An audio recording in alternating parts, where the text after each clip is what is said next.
Hi, my friends. Welcome. It's Ty Hicks, results coach and national influence and leadership trainer. And I'm so excited to have you here for a couple of minutes where I share with you kind of how I start my typical morning routine and how I've also come to adapt that routine from observations of how other high performers are doing exactly that. This is also a series of instructions that I've given to my one-on-one clients who have used it to perfection, and it has proven results time in and time out. So I really wanted to share this with you because I think this will give you a lot of clarity. Let me ask you, have you ever felt like you're able to get a couple of good days in, or maybe even a couple of good weeks, but you don't really feel like you're getting that consistent progress being made? Well, that's exactly why I wanted to bring these insights to you, because if you're able to master your daily rituals, then you will be able to create the destiny that you want. I think that Anthony Robbins said it best when he said rituals equals results, results equals destiny, right? And your current results right now are being dictated by your current rituals, how you're spending your time and what actions it is that you're leading yourself to. This is also kind of the deepest meaning of the word karma. We kind of have a bit of a different meaning of the word karma, but what karma really means in its deepest sense is that what has happened to you to date is the result of your actions, right? And the way that I like to frame that, to make sure that I'm being crystal clear, is even though you're not always in control of what happens to you, you are in control of how you respond and what it means to you. And by understanding that, that is to say that where you're at right now in your life is because of the actions you've taken up to this point. And so if you're able to rein in intentionality on your specific daily rituals, specifically how you start your mornings, then you're going to be able to get yourself in line to enjoy a lot of momentum and a lot of fascinating personal transformation very quickly. So let's dive in how high performers start their morning. First of all, what I could not recommend more highly is that you cultivate the emotional states that you need most to show up to your life's challenges.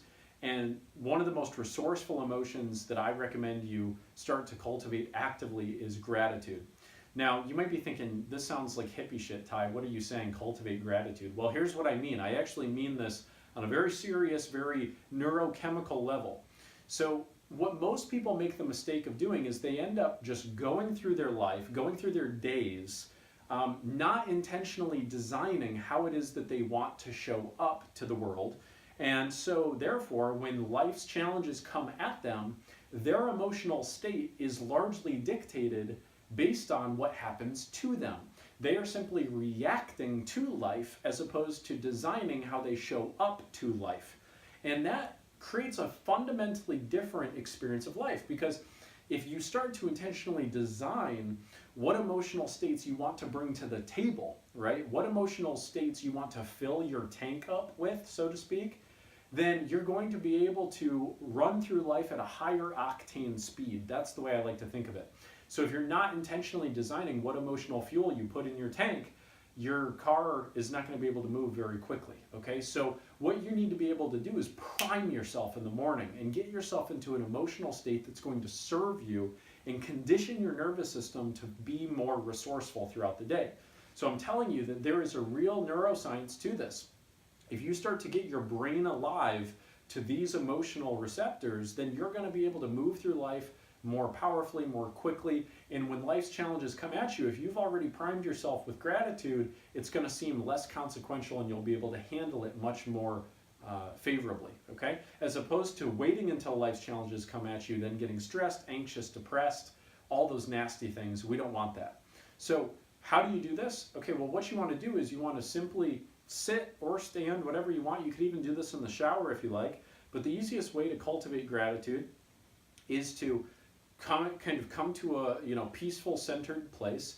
I recommend some intentional breathing. Breathe in, breathe out, bring your attention to your breath as you carry it in and as you carry it out. Kind of center your attention on your breath. That's highly recommended. And then what I recommend you do is visualize a memory that makes you feel utterly grateful. Something that just, if you really wanted to feel grateful, you could. And focus on that memory as if you were really there. Put yourself kind of in your body of the memory. See out of your eyes, hear what you were hearing, see what you were seeing, make it vivid, make it detailed, and focus on all the little details. And what this does is it literally will flood your nervous system with the feeling of gratitude. And that's a very powerful thing. Next, you can think about all of the people in your life that you want to wish well to, your family, your friends, your loved ones, your clients, your business partners. And as you're in the state of gratitude, you can wish well to each one of them, kind of like a blessing of sorts. But what this literally does is it cultivates compassion in you. It makes you that much more of a compassionate and present and grounded person, so that when it actually comes time to interact with those individuals, you'll more likely show up in that sense. So it has a real tangible power to it. That's what I recommend. First of all, cultivate that gratitude. Next, in this state, right? Ideally, you're doing this all in one sitting. So you're sitting, you're feeling grateful, you're feeling connected, you've wished well to the people in your life. Now, you want to get associated to your compelling goals.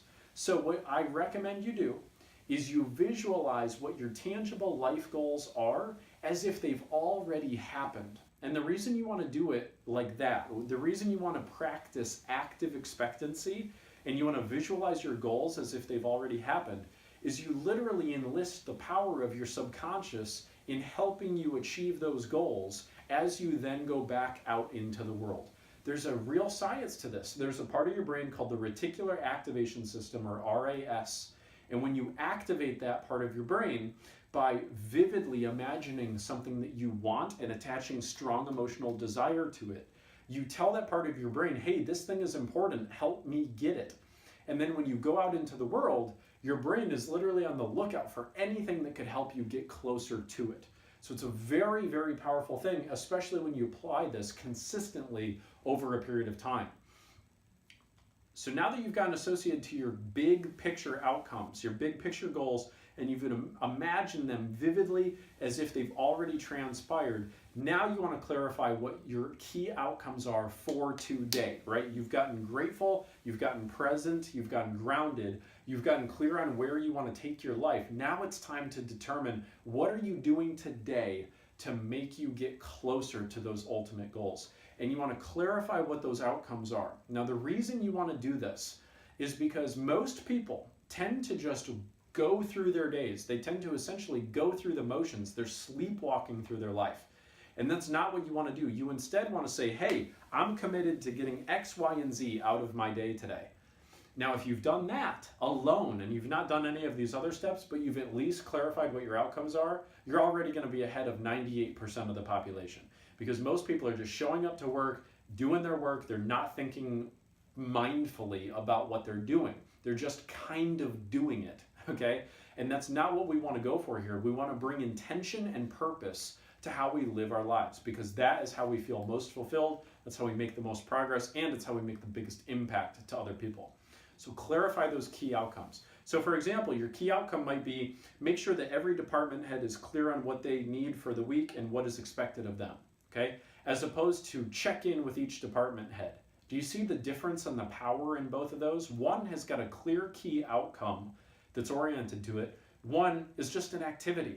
So make sure you always term things in, put things in terms of concrete outcomes, because it's going to make you clearly understand what you have to produce. And that's going to make it that much more likely that it gets done. So always put it in terms of key outcomes. Okay. Now think of how much progress you've made. You've gotten grateful, you've primed yourself, you've thought about your big picture goals, right? You've actively thought of them coming to fruition as if they were really going to. Number 3, you've identified your key outcomes for the day to get you closer to them. Number 4, you now need to intentionally design your entire schedule of the day. Now this might seem a little bit overkill. This might seem like something that might not be necessary, but I'm telling you, this is what separates the 1% from the 99, and I don't mean necessarily in terms of wealth, although I will tell you the wealthiest individuals out there are for damn sure intentionally designing their schedule. But what I really mean is the 1% of the population that is living passionately, purposefully, and feels consistently like they are making progress. That is how they do it, is you need to intentionally design your schedule, because every minute that you are leaving to randomness, you are stealing from your greatness. That's the quote from Brendan Burchard, and he is so on point about that. If you just let your day be dictated by the demands of others, or if you just sort of react to things as they come, you're never going to feel in control. You're going to feel stressed out, you're going to feel anxious, and you're never going to tangibly create progress. So you literally need to block out your time into dedicated segments and tell yourself, I'm doing this at this time, this at this time, and this at this time. And then that's going to match up with the key outcomes that you've already told yourself you've got to accomplish. So you're starting to see how this comes together. It's very powerful when you do this every day. Now, number 5, and finally, it's time to take action, okay? Do not hesitate, do not wait, take action and enter flow state. Stick to your schedule, and if your schedule has to adjust, that's fine, but you need to reschedule it as you go. The point there is to intentionally design how your schedule is being spent. And if you're not doing that on a regular basis, then you're going to be in trouble. So make sure that you just immediately flow into your day. You're grateful, you're primed, you're clear on what you're committing, what outcomes you're committed to, and now you understand how they connect to the bigger picture, and you've designed your schedule. What else could possibly be left than to just take action? You should be greatly excited by this point. If you've really followed all those steps, there should be fire coming out of the tip of your pencil as you're writing out your schedule. And by the time you get to the end of it, you should be ready to just take massive action and ready to just go for it. So enter flow state and just move through your schedule masterfully and feel excited as you go through it. Now, the trick is going to be staying focused and staying committed to your schedule as you go through the day. But that's a muscle that you can develop just like every other muscle of emotional fitness.